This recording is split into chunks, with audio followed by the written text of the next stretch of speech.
Araw na ito inihatod natin si Maricela sa kanyang muling hantungan. Nagdalaw po ipinagsiliwang natin ang dakilang kamistahan ng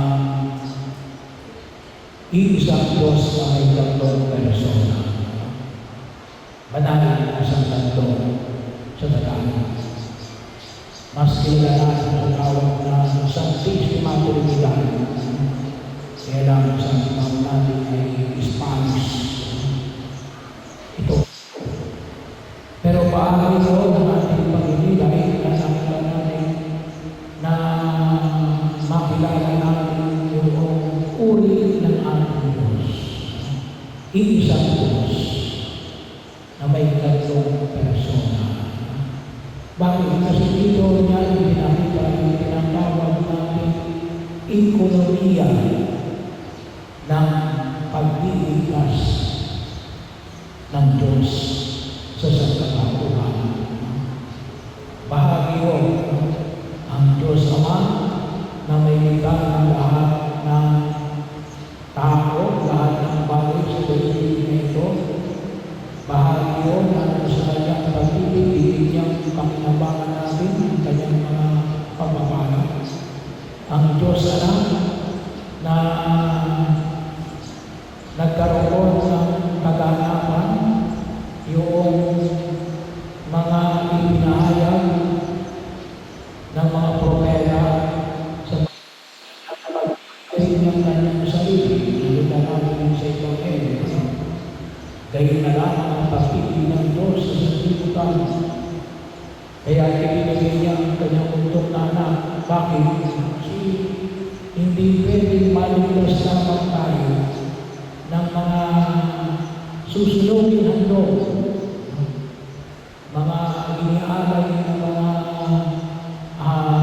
hayop, pinakailangan na alin, yung pag-aandog mismo na Jesus ang dalawang persona ng pagkatos na magdulong sa atin ng pagkatubos mula sa at ang pagkamadala ng Espiritu Santo upang patuloy tayong gawayan sa pang-araw-araw nating pamumuhay.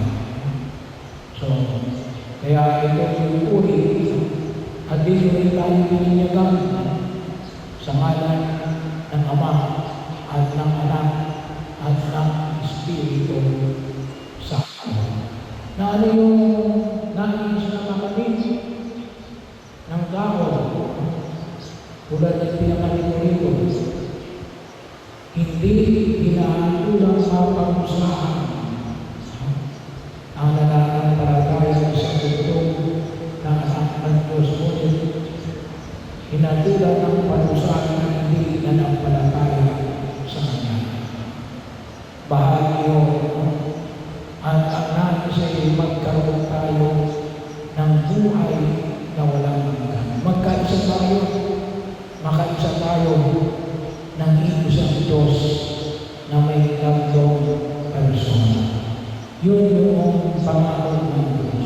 Kaya dapat natin maunawaan din yung tinatawag natin pagkilos ng Ama, ng Anak, at ng Espiritu Santo. So bahagi yun kung saan ay huwag natin kalimutan na ito isang pagkilos ng pagkakaisa. Ang nais natin yung nawala yung pagkaisa sa Diyos.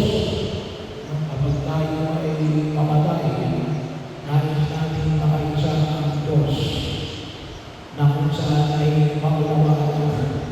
Without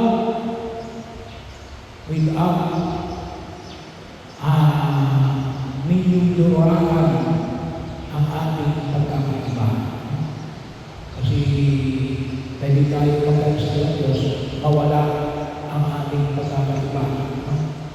Ang lalabas doon ay pantihisan.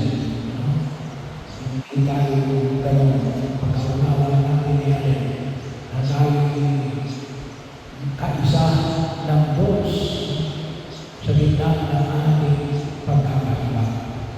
At nakita rin natin, kasi hindi natin maunawaan ito. Kasi kung minsan sinasabi ng mga nanay,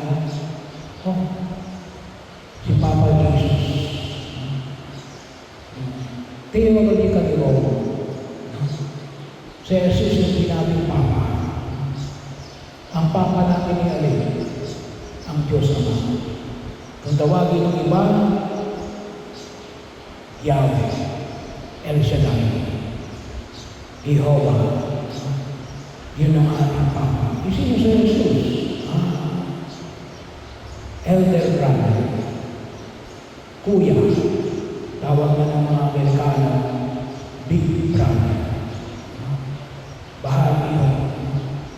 Kasi tayo ay naging mga anak lahat ng Diyos sa pamamagitan ng paghahandog na Jesus ng kanyang sarili na tumubos sa ating mga kasalanan. At ang Espiritu Santo na patuloy na gumagabay sa atin upang makita natin ang katotohanan. Kaya upahan niyo na kung saan ay maging pagkakataon. Mahalaga po itong tinatawag natin ekonomiya ng pagliligtas ng Diyos para maintindihan din natin yung pagkilos ng Diyos sa ating buhay. Na tayo ay nais niyang makaisa sa kanyang kaharian. Pero nawa maging maliwanag din sa ating natin na higit din natin pakilabangan na tayo ay maging kabahagi ng kanyang pagliligtas sa atin. Lalo-lalo na sa pamagitan ng pagtanggap natin ng mga sakramento. Kasi doon natin may pamakita. Gusto ng Diyos na iligtas tayo. Tayo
sa Diyos